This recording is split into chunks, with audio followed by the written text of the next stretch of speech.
Ola review. Syempre, lahat ng Ola ay dapat sinisili para malaman natin kung dapat pa siyang lapitan or layuan. Ang dami rin sa inyong nagsusumbong sa akin na si Mabilis Cash ay nasa iOS. Kaya dali-dali rin ako guys nagsilip dun sa App Store at nagulat ako. Nakita ko yung logo na to. This logo, Mabilis Cash na logo. Kaya dinownload ko siya, sinubukan para hindi masabing clickbait yung title ko ha. Na-approve ako guys. Hindi siya 7 days. 2 payment siya actually. Pero dapat nyo bang ikatuwa to? Kaya bago nyo i-download yan mga best, panoorin nyo na lang yung video na to.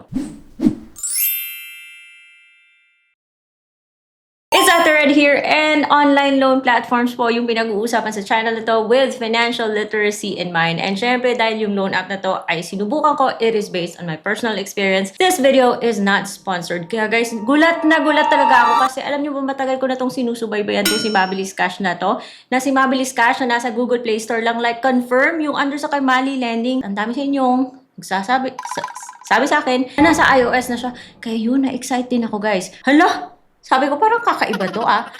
To see is to believe. Imagine, ang dami na rin nag-download ng loan app na to at meron pa siyang 4.8 stars. But talaga? Pero kasi yung loan app na to, ang daming positive ratings. Pero huwag nyo munang i-download. Loan app na pag-uusapan natin ay mata-download po sa App Store.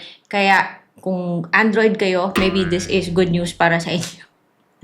And may magsasabi naman dyan, sana all naka-iPhone 17. Well, kung meron kayong SPay Later Extra or S-Loan, pwede na kayong bumili ng iPhone 17 sa Shopee on installments. And kung meron kayong credit card, pwede rin kayo bumili ng iPhone up to 36 months na 0% interest. Pero S-Loan, SPay Later, pinaka-convenient.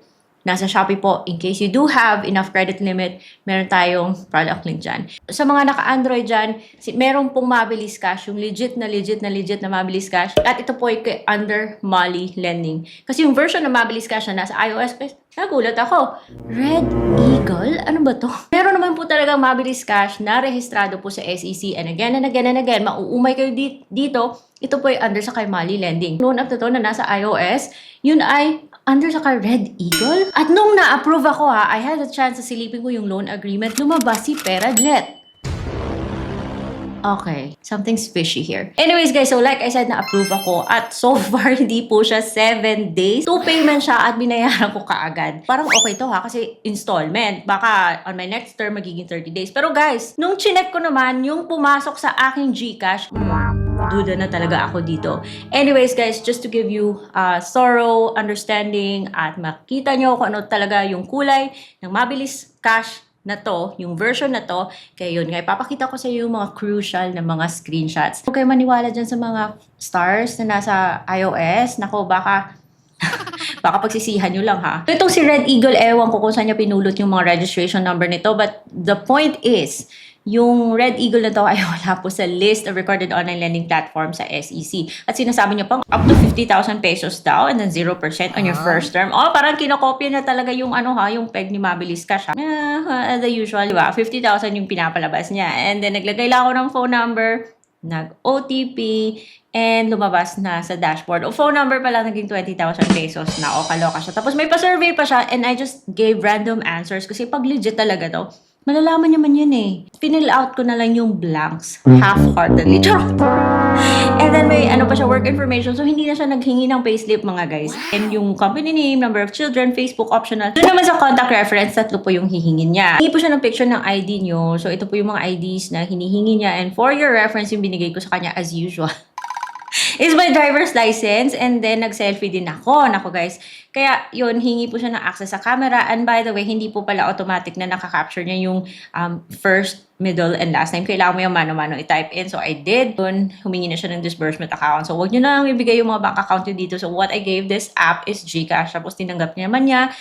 Nagpa-confirm lang siya kung tama ba yung number na nilagay mo. Siyempre dapat mo yung check many times na tama po yung number ng GCash na nilagay nyo dyan kasi ayaw natin maligaw yung pera. Mahirap po mag-dispute. Ako maiiyak ka na lang talaga. So do it right the first time. Kung talaga uutang ka dito pagkatapos mong makita yung video na to. Buti naman guys kasi hindi naman siya auto-submit, hindi naman siya auto-disburse. Bibigyan ka niya ng chance na ma-review yung kanyang offer. And by the way guys, this loan app pala nag-o-offer naman siya na magpapadelete ng account. Pero wait, yun ang hintayin na mapunta kayo sa delete, okay? Kasi baka pagsisihan nyo lang. So ito na, ipapakita ko na sa inyo yung terms niya. 4,000 na pwede mo namang i-change. So nakakatakot na biglang 4,000 yung iti-take natin, ano? Kaya doon na muna ako sa mababang amount. Anyways, just so you know, meron po siyang dalawang terms. May 3 terms, saka 4 terms, pero yung interval ng kada term is 7 days.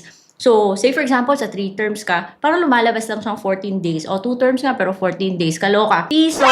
Pero, hindi totoo yan, guys. Kasi sinubukan ko yung loan app na to. Kung ano man yung matututunan ko sa video na to, it's crucial. Sa 4,000 to 2,399 every term, and every 7 days lang. So, bayad ka na in 14 days. Mahal yung interest niya, considering na 14 days lang siya, ha. Sa 4 terms, hindi naman talaga siyang 4 terms kasi tatlong 7 days na palugit yung bibigyan niya sa'yo. So, lumalabas na ano lang, parang 7, 14, 21 days lang siya. At mas lalong naging mahal yung interest for a very, very short term na loan. Pinaka-last term niya yan, chika lang yan. So, yun, doon muna ako sa 1.5, guys. 1.5 lang yung tinry ko kasi nakakatakot. Kasi hindi po nakalagay kasi dito kung kakaltas ba siya, may upfront fee ba siya. Basta, pinapakita niya lang yung breakdown. Ganyan talaga ako, lahat ng pwede mong i-check bago mo i-confirm yung loan, sinicheck ko yan. Kasi wala talaga akong mahanap any information na nagsasabi na kakaltas siya. So, ayun mga guys, doon na muna ako sa 1.5. So, lumalabas na after 7 days, parang 6 days nga eh. 899 yung babayaran mo. So, bali 900 yan. Rounded off to the nearest. Parang 900 na rin yan, no? And then sa second mong babayaran, 900. 1,800. Sa loob ng 14 days, ha, 300 yung tubo niya. Hindi mo talaga makikita dito yung information kung kakaltas siya o hindi. Kahit nabuksan mo pa yung loan agreement. So, dun ko nakita si Pera Jet. So, sabi ko, ibang mabilis cash yata. Hindi ito yung totoong mabilis cash, ha. Kinlame ko pa rin, knowing na ito po yung pinapasukan kong risk. Every utang, guys, may risk po yan. Sabi sa mga pamangyayari, kaagad kong natanggap yung 1,150. So, meron siyang kaltas na 350 or 300 or so-ish. May kaltas siya, which hindi niya po na-state doon sa offer kung na may upfront fee pala siya. Yung pumasok na lang is 1,150. Hindi talaga si Mabilis Cash to. Ako, iiwasan ko yung ganitong Mabilis Cash. Dahil yung legit na Mabilis Cash yung nasa Google Play Store ay buo pong natatanggap at hindi po 14 days tulad nito. Nasa 9% per month lang po si Mabilis Cash eh. Ito parang sobrang 9%. Tapos may kinakaltas pa. So wag dito mga best. But anyways, na-claim ko na 1,150 yung natanggap ko. Binayaran ko kaagad kasi parang ayoko na dito. At nag-increase siya, ha. Imagine. Nag-increase. Pero should I take it? Absolutely not. Kaya yun, binayaran ko na lang yung 1,500. Sadly, na 1,150 lang yung natanggap ko. Nagpa-delete ako ng account. And I really hope na nagdi-delete siya mga guys. Dapat i-report yan. Well, yeah, we can. But there's a process. But I think yung dapat mag-investigate nito at mag-report nito ay si Mabilis Cash na under sa Kamali Lending. Yung legit na Mabilis Cash na ngayon ay nasa Google Play Store lang. So wala pa pong Mabilis Cash na nasa iOS. Mabilis Cash should look into this. Well, hate it or love it, si Mabilis Cash na nasa Google Play Store, yung under sa Kamali Lending, it is legit. And this kind of Mabilis Cash, yung kaka-review lang natin, can be damaging to its reputation. Yung responsibility ng pag-report ng company na to ay dapat nasa kay Mabilis Cash. Siyempre naman, kung nasa iOS na sila, si Mabilis Cash masyadong active yan sa social media, nagko-comment pa nga yan sa Facebook page ko. I'm sure na mag-a-announce yun. Kaso walang pasabi. Kaya huwag kayong maniwala dito sa iOS na Mabilis Cash na to. At bakit ginagamit niya yung logo ni Mabilis Cash na ngayon ay nasa Google Play Store lang. I hope you learned something from this video. I think I've said everything that you need to know. But nasa inyo pa rin yan. So kung hindi kayo approve sa totoong Mabilis Cash sa Android and ayaw nyo sa loan app na to, meron po akong legit loan apps playlist by Ate Red na na-prepare para sa inyo para meron tayong choices. Choices na mga legit na mga online loan platforms. Hindi ko sila pinopromote but nasubukan ko sila. And so far, okay naman yung naging experience ko. Para meron tayong mga choices. Yung mga choices na matitino. Malapitan yung mga ola na matitino, mga guys. Wag dito sa Mabilis Cash. Fake na to. Well, sabihin ko na lang fake because that's what it seems like to me. So, I hope you learned something from this video and I will see you on my next vlog.